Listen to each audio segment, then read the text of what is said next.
आप संजय गगरानी। मेरे YouTube channel maths गुरु में मैं आज लेकर आया हूँ आपके साथ एक मजेदार वीडियो। ट्रिग्नोमेट्री, जो टॉपिक स्टूडेंट को सबसे ज्यादा टफ लगता है, उसका एक मजेदार वीडियो। एक क्वेश्चन से 15 क्वेश्चन कैसे सॉल्व करते हैं। इस क्वेश्चन को सॉल्व करने से आपको ट्रिग्नोमेट्री आइडेंटिटी से रिलेटेड मैक्सिमम क्वेश्चन आप सोल्व कर सकते हैं। कब क्वेश्चन को साइन कॉस में कन्वर्ट करना चाहिए, कब रेशनलाइज करना चाहिए, इस क्वेश्चन के द्वारा आप सीख सकते हैं। देखिए मैंने एक क्वेश्चन लिखा है sine theta minus cos theta plus 1 upon sine theta plus cos theta minus 1 equal to sec theta plus tan theta minus 1 upon tan theta minus sec theta plus 1 equal to sec theta plus tan theta equal to 1 upon sec theta minus tan theta equal to 1 plus sine theta upon cos theta equal to cos theta upon 1 minus sine theta. देखिए यहाँ total 15 question इससे तैयार होते हैं। 15 question कैसे तैयार होते हैं? सबसे पहले एक बार क्वेश्चन का सॉल्यूशन समझ लो। मैं इस वाले पार्ट से स्टार्ट कर रहा हूं और इस वाले पार्ट से मैं एक एक रिजल्ट को प्रूव करता रहूंगा। देखिए आपको जो क्वेश्चन दे रखा है ना, वो दे रखा है sin theta minus cos theta plus 1 upon sin theta plus cos theta minus 1। आपको क्वेश्चन सेक और टेन के अंदर प्रूव करना है। सबसे पहले सेक थीटा का मतलब होता है 1 upon cos theta, tan theta का मतलब होता है sin upon cos theta. Upon में दोनों के कौन आ रहा है? cos। तो अपॉन में cos लाने के लिए ये जो क्वेश्चन दे रखा है इसमें numerator and denominator divided by cos theta, numerator and denominator की टर्म को cos थीटा से डिवाइड करते हैं। तो देखिए स्टेप क्या हो जाएगी, sin upon cos, cos upon cos, 1 upon cos, denominator के सभी टर्म को cos से डिवाइड करो, sin upon cos, cos upon cos minus 1 upon cos। अब देखिए sin upon cos tan theta होता है, cos से cos cancel minus 1 upon cos sec theta upon sin upon cos tan theta, cos से cos cancel 1 upon cos sec theta. अगर मैं इसको arrange करूं जैसा रिजल्ट मेरे को चाहिए उसके अकॉर्डिंग, sec सबसे पहले चाहिए, ये रहा sec theta plus tan theta, ये plus tan theta minus 1 upon tan theta ऐसा कैसे minus sec theta and plus 1। देखिए यहाँ पे फर्स्ट क्वेश्चन आपके कंप्लीट हो गया है। अगर एग्जाम में पूछा जाता है कि इस रिजल्ट को इस रिजल्ट के इक्वल प्रूव करो, तो ये आपके पहला क्वेश्चन कंप्लीट हो गया है। ये आपका LHS और ये आपका RHS। लेकिन क्वेश्चन ये पूछा जाए कि इस रिजल्ट को इसके इक्वल प्रूव करो या इस रिजल्ट को इसके इक्वल प्रूव करो, तो यहां तक तो आपको करना ही है। अगर आपका क्वेश्चन सेक और टेन में है तो आपको एक ट्रिक याद करनी है। इस वाले 1 को पुट करोगे sec square theta minus tan square theta, इसको नोट करना है। अगर ये क्वेश्चन सेक और टेन में है तो आप इस 1 को लिखोगे sec square theta minus tan square theta. अगर ये क्वेश्चन कोसेक और कोट में है तो उस वाले 1 को लिखेंगे cosec square theta minus cot square theta, sec theta plus tan theta minus sec square theta minus tan square theta upon tan theta minus sec theta plus 1। Sec square theta minus tan square theta a square minus b square का formula, sec theta plus tan theta, इसको एक साथ bracket में लिख रहा हूं, minus इसमें a square minus b square a plus b a minus b sec theta plus tan theta sec theta minus tan theta upon tan theta minus sec theta plus 1।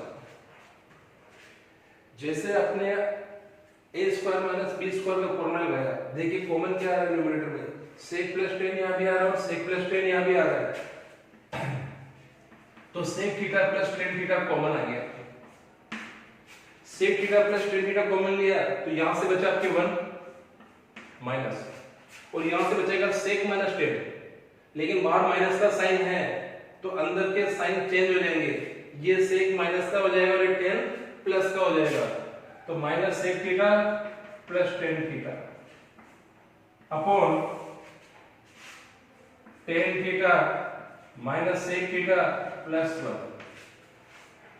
अब देखिए आप न्यूमरेटर और denominator के अंदर ये दोनों factor same दिख रहे हैं, तो ये कैंसिल, तो आपका आंसर हो गया sec theta plus tan theta. देखिए अगर क्वेश्चन को आपको यहां से यहां तक प्रूव करना है या यहां से यहां तक प्रूव करना है तो आपको sec theta plus tan theta तक कंप्लीट करना है। इसको इसके इक्वल प्रूव करना है तो पूरा प्रोसीजर चलेगा, इसको इसके इक्वल प्रूव करना है तो यहीं से प्रोसीजर स्टार्ट हो जाएगा। अब यहां देखिए अगर इस रिजल्ट को इसके इक्वल प्रूव करना है, इसके इक्वल प्रूव करना है, यहां सेक और टेन प्लस में दे रखा हो, यहां तक तो आपने सोल्व कर ही लिया। अब आपको सेक और टेन माइनस में चाहिए, दिमाग में एक चीज फिट कर लेना कि जो दो वैल्यू आपको न्यूमरेटर में प्लस में गिवन है वही दो वैल्यू अगर डिनोमिनेटर में माइनस में चाहिए तो हमेशा रेशनलाइज करना है। तो ये सेक प्लस टेन जो आ रहा है sec theta plus tan theta, अगर मैं इसको रेशनलाइज करूं sec theta minus tan theta से मल्टीप्लाई और उसी से डिवाइड, तो देखिए क्वेश्चन क्या हो जाता है a plus b a minus b a square minus b square,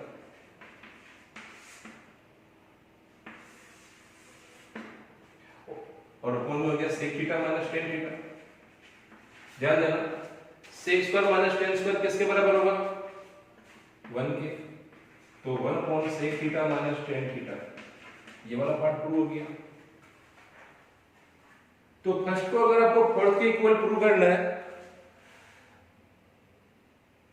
तो जो सेक प्लस टेन आया उसको रेशनलाइज कर दीजिए, सेक माइनस टेन से मल्टीप्लाई उससे से डिवाइड, तो प्रूव हो जाएगा। अब देखिए अगर आपको क्वेश्चन को 1 प्लस साइन अपॉन कॉस में प्रूव करना है तो ये जो सेक प्लस टेन के अंदर रिजल्ट आया है sec theta plus tan theta, इसको साइन और कॉस में कन्वर्ट कर दो, 1 upon cos theta plus sine theta upon cos theta, तो ये क्या हो गया cos theta LCM 1 plus sin theta, ये प्रूव हो गया, यहां ये प्रूव हो गया, और यहां पे ये वाला रिजल्ट आपके प्रूव हो गया था। फर्स्ट रिजल्ट लेके चले थे, सेकंड प्रूव हो गया, थर्ड प्रूव हो गया, फोर्थ प्रूव हो गया, फिफ्थ प्रूव हो गया। अब आपको 6 वाला रिजल्ट प्रूव करना है cos अपॉन 1 माइनस sin।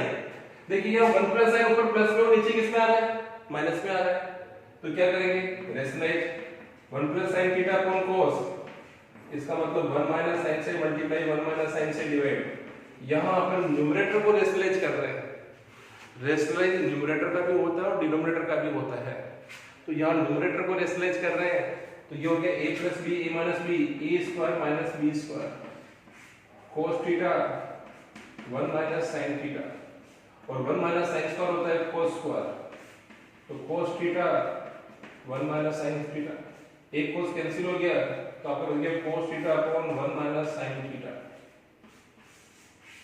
ये 6 वाला रिजल्ट प्रूव हो गया। अब थोड़ा ध्यान से समझना, मैं इस वाले पार्ट को नंबर 1 लेट कर रहा हूं,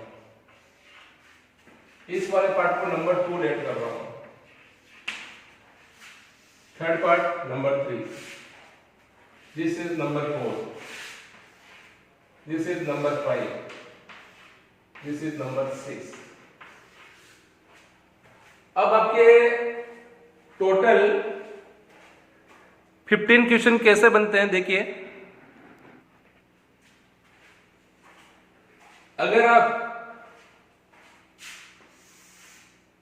फर्स्ट पार्ट को सेकंड पार्ट के इक्वल प्रूव कर रहे हैं, पहला क्वेश्चन, फर्स्ट पार्ट को थर्ड पार्ट के इक्वल प्रूव कर रहे हैं, दूसरा क्वेश्चन, फर्स्ट वाले पार्ट को फोर्थ पार्ट के इक्वल, फर्स्ट वाले पार्ट को फिफ्थ पार्ट के इक्वल और फर्स्ट वाले पार्ट को सिक्स पार्ट के इक्वल, टोटल 5 क्वेश्चन ये हो गए। सेकंड वाले पार्ट को थर्ड के इक्वल, सेकंड वाले पार्ट को फोर्थ के इक्वल, सेकंड वाले पार्ट को फिफ्थ के इक्वल एंड सेकंड वाले पार्ट को सिक्स के इक्वल, 4 क्वेश्चन कंप्लीट हो गए। अब थर्ड वाले पार्ट को लीजिए, थर्ड को फोर्थ के साथ, थर्ड को फिफ्थ के साथ, थर्ड को सिक्स के साथ, 3 क्वेश्चन कंप्लीट हो गए। इसी तरह फोर्थ वाले पार्ट को लीजिए, फोर्थ को किसके साथ प्रूव करेंगे, फिफ्थ के साथ और फोर्थ को सिक्स के साथ और लास्ट आता है 5 को 6 के साथ। इस तरह से 15 क्वेश्चन कंप्लीट होते हैं और आपको 15 क्वेश्चन कंप्लीट करने हैं। इन 15 क्वेश्चन की प्रैक्टिस से आपके बहुत सारे कॉन्सेप्ट क्लियर हो जाएंगे इसके अंदर कि मेरे को कब क्वेश्चन को साइन कॉस में कन्वर्ट करना है, कब डिवाइड करना है, कब रेशनलाइज करना है। फॉर एग्जांपल आपको 2 वाले पार्ट को 4 के इक्वल प्रूव करना है, तो 2 वाला पार्ट ये रहा, 4th वाला पार्ट ये रहा, तो 2 वाला पार्ट यहां से स्टार्ट है तो यहां से स्टार्ट करोगे, ये पूरा सॉल्यूशन चल रहा है और यहां तक आपको सोल्व करना है। इस पूरे सॉल्यूशन के अंदर 15 क्वेश्चन के सॉल्यूशन है, पर आप जितनी बार इसकी प्रैक्टिस करोगे इसका कॉन्सेप्ट उतना ही ज्यादा आपके क्लियर होगा।